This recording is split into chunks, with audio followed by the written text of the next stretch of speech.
नाम के एक छोटे से शहर में दामू नाम का एक हलवाई रहता था।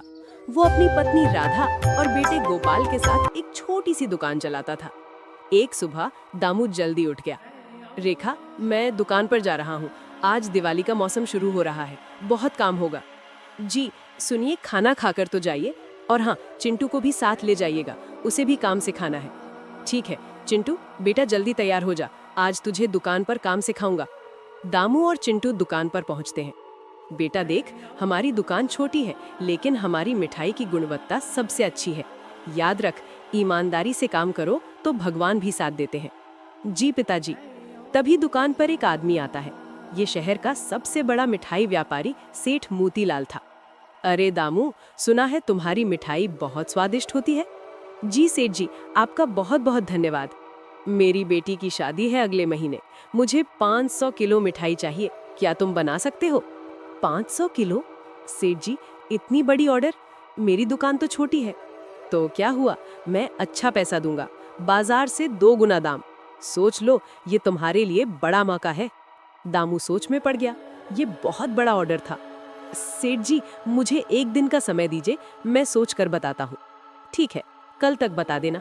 सेठ मोतीलाल चला गया। शाम को दामू घर आया। रेखा, आज दुकान पर सेठ मोतीलाल आए थे। क्या बात है, इतने बड़े आदमी आपकी दुकान पर? हाँ, उन्होंने 500 किलो मिठाई का ऑर्डर दिया है, उनकी बेटी की शादी है। अरे वाह, ये तो बहुत अच्छी बात है, भगवान की कृपा है। लेकिन रेखा, मैं सोच रहा हूँ कि इतनी बड़ी ऑर्डर हम कैसे पूरी करेंगे, हमारे पास इतना सामान भी नहीं है। सुनिए, आप चिंता मत करिए, जहाँ चाह है वहाँ राह है, हम मिलकर काम करेंगे, चिंटू भी मदद करेगा। ठीक है रेखा, कल मैं सेठ जी को हाँ बोल दूंगा। अगले दिन दामू दुकान पर गया। तभी सेठ मोतीलाल का नौकर मुन्ना आया। दामू भैया, सेठ जी ने भेजा है, क्या सोचा आपने? मुन्ना, जाकर सेठ जी से कहना कि मैं उनका ऑर्डर ले लूंगा। अच्छा भैया, मैं बता देता हूँ। कुछ देर बाद सेठ मोतीलाल खुद आ गया। तो दामू, तैयार हो गए? जी सेठ जी, मैं आपका ऑर्डर बना दूंगा। बहुत अच्छे, ये लो 50,000 रुपए एडवांस, और शादी के एक दिन पहले सारी मिठाई मेरे घर पहुंचा देना, बाकी के पैसे तब दे दूंगा। जी सेठ जी। और हाँ, एक बात याद रखना, मिठाई की क्वालिटी में कोई कमी नहीं होनी चाहिए, मेरी इज्जत का सवाल है। आप बिल्कुल चिंता मत करिए सेठ जी। सेठ मोतीलाल चला गया। दामू ने उसी दिन से काम शुरू कर दिया। वो सुबह 4 बजे उठता और रात 12 बजे तक काम करता, भी पूरी मेहनत से मदद करते। एक दिन दुकान पर एक अजनबी आदमी आया। आप दामू है ना? जी, कहिए क्या काम है? मेरा नाम मिहिर है, मैं पास के गांव से आया हूँ, सुना है आप बहुत अच्छी मिठाई बनाते हैं। जी, भगवान की कृपा है। मैं आपके लिए एक अच्छा सौदा लेकर आया हूँ। मेरे पास एक विशेष मसाला है, इसे मिठाई में मिलाने से स्वाद दोगुना हो जाता है और सामान भी आधा लगता है। क्या कह रहे हैं आप? ऐसा कैसे हो सकता है? बिल्कुल सच कह रहा हूँ। देखिए, ये है वो मसाला, बस थोड़ा सा मिलाना है, आपकी मिठाई और भी जबरदस्त बनेगी। लेकिन इसमें क्या है?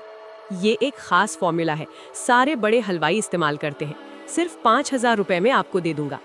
दामू सोच में पड़ गया। नहीं भाई, मुझे नहीं चाहिए, मैं अपनी पुरानी रेसिपी से ही काम करूंगा। अरे भाई, ये मौका हाथ से मत जाने दो। सोचो, इतनी बड़ी ऑर्डर है, आधा सामान लगेगा तो कितना फायदा होगा। नहीं भाई, मैं ऐसा कुछ नहीं करूंगा, मैं ग्राहकों के साथ धोखा नहीं कर सकता।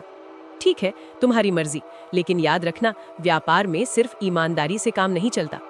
वो आदमी चला गया। शाम को घर में दामू ने रेखा को ये बात बताई। रेखा, आज दुकान पर एक अजीब आदमी आया था। क्या हुआ? वो कोई मसाला बेच रहा था, कह रहा था कि इससे आधा सामान में 2 गुना स्वाद आएगा। तो आपने क्या किया? मैंने मना कर दिया, कौन जाने उसमें क्या मिला हो, और फिर ग्राहकों के साथ धोखा करना तो पाप है। आपने बिल्कुल सही किया, हमें अपनी ईमानदारी से कभी समझौता नहीं करना चाहिए। हाँ रेखा, तुम ठीक कहती हो।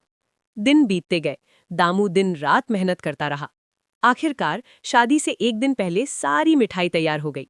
रेखा, चिंटू, आओ, सारी मिठाई को डिब्बों में पैक करो, कल सुबह सेठ जी के घर पहुंचानी है। जी पिताजी। सब मिलकर रात भर मिठाई पैक करते रहे। अगली सुबह रामलाल अपने 2 मजदूरों के साथ ठेले पर मिठाई लादकर सेठ जी के घर पहुंचा। सेठ जी का घर बहुत बड़ा था, शादी की तैयारियां जोर शोर से चल रही थीं। अरे दामू, आ गए मिठाई लेकर? जी सेठ जी, सारी मिठाई तैयार है।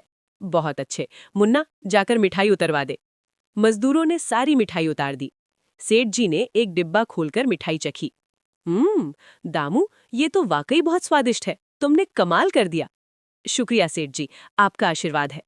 ये लो बाकी के 1,50,000 रुपए, पूरे 2 लाख रुपए। तुमने बहुत मेहनत की है। बहुत बहुत धन्यवाद सेठ जी। दामू खुशी खुशी घर लौट आया। रेखा, देखो कितने पैसे मिले, अब हम दुकान का विस्तार कर सकते हैं। भगवान का शुक्र है, आपकी मेहनत रंग लाई। शादी की रात बहुत धूमधाम से सब कुछ हो रहा था। सभी मेहमान खाना खा रहे थे। वाह, ये मिठाई तो बहुत लाजवाब है। किसने बनाई है? ये दामू हलवाई ने बनाई है, बहुत अच्छा काम करता है। अरे, मुझे भी इसका नंबर दो, मेरे बेटे की शादी है अगले महीने, मुझे भी इसी से मिठाई बनवानी है। इसी तरह कई लोगों ने दामू की मिठाई की तारीफ की। अगले कुछ दिनों में ढेर सारे ऑर्डर मिलने लगे। एक दिन दुकान पर बहुत भीड़ थी। भैया, मुझे 2 किलो लड्डू दे दो। भैया, मुझे बर्फी चाहिए। भैया, मुझे गुलाब जामुन चाहिए। दामू बहुत खुश था। उसका काम दिन दूनी रात चौगुनी बढ़ रहा था। एक दिन वही मिहिर नाम का आदमी फिर से दुकान पर आया। अरे दामू भाई, कैसे हो? देखा तुम्हारा काम कितना बढ़ गया। अब तो मेरी बात मान लो, मेरा वो मसाला ले लो, और भी फायदा होगा। नहीं मिहिर भाई, मुझे नहीं चाहिए, मैं अपने काम से खुश हूँ। अरे भाई, तुम बहुत भोले हो, सभी दुकानदार इस्तेमाल करते हैं, कोई नहीं पकड़ता। मैंने कहा ना, मुझे नहीं चाहिए। ठीक है, तुम्हारी मर्जी, लेकिन याद रखना, व्यापार में सिर्फ ईमानदारी से काम नहीं चलता। मिहिर फिर से चला गया। तभी दामू के पड़ोस की दुकान वाला हरीश वहां आया। अरे दामू, क्या बात है, तुम्हारा धंधा तो खूब चल रहा है। हाँ हरीश भाई, भगवान की कृपा है। सुनो, मैं तुम्हें एक बात बताना चाहता हूँ। वो मिहिर जो तुम्हारे पास आता है ना, उससे सावधान रहना। क्यों, क्या हुआ? उसका वो मसाला असली नहीं है, उसमें सस्ते केमिकल होते हैं। मेरे एक दोस्त ने उसे इस्तेमाल किया था, बाद में उसकी मिठाई खाकर कई लोग बीमार पड़ गए, उसकी दुकान बंद हो गई। अरे, मैंने तो पहले ही उसे मना कर दिया था। बहुत अच्छा किया तुमने, ईमानदारी से किया गया काम ही टिकता है। बिल्कुल सही कहा हरीश भाई। महीने भर बाद एक दिन दुकान पर एक औरत रोते हुए आई। भैया, मेरी बेटी बहुत बीमार है, डॉक्टर ने कहा है कि उसने कोई खराब मिठाई खाई है। क्या? लेकिन मैंने तो आपको कोई मिठाई नहीं बेची। नहीं भैया, आपसे नहीं, वो सामने वाली नई दुकान से ली थी, लेकिन मैं सबको बता रही हूँ कि मिठाई खाने से पहले सोच लें। वो औरत चली गई। दामू ने सामने वाली नई दुकान की तरफ देखा। वो दुकान पिछले महीने ही खुली थी और बहुत सस्ते दामों पर मिठाई बेच रही थी। तभी हरीश भाई वहां आए। दामू, सुना तुमने, सामने वाली दुकान की मिठाई खाकर कई लोग बीमार पड़ गए हैं। हाँ हरीश भाई, अभी एक औरत आई थी, उसकी बेटी भी बीमार है। पता है क्यों? उस दुकान वाले ने मिहिर के उस मसाले का इस्तेमाल किया था। सस्ते में ज्यादा मिठाई बनाने के चक्कर में लोगों की सेहत से खिलवाड़ कर दिया। अरे, कितना बुरा हुआ। इसीलिए तो मैं कहता हूँ, व्यापार में ईमानदारी सबसे जरूरी है। कुछ दिनों बाद पुलिस ने उस सामने वाली दुकान को बंद करवा दिया। दुकान वाले को गिरफ्तार कर लिया गया। ये खबर पूरे शहर में फैल गई। अब लोगों को पता चल गया कि दामू की दुकान पर सबसे अच्छी और शुद्ध मिठाई मिलती है। दुकान पर और भी ज्यादा भीड़ होने लगी। एक दिन एक रिपोर्टर दामू की दुकान पर आया। नमस्कार दामू जी, मैं स्थानीय अखबार से हूँ, हम आपके बारे में एक लेख लिखना चाहते हैं। जी, मेरे बारे में? हाँ, आपकी ईमानदारी के बारे में पूरे शहर में चर्चा है। बताइए, आप इतनी ईमानदारी से काम कैसे करते हैं, जबकि आजकल सभी मुनाफे के चक्कर में गुणवत्ता से समझौता कर रहे हैं।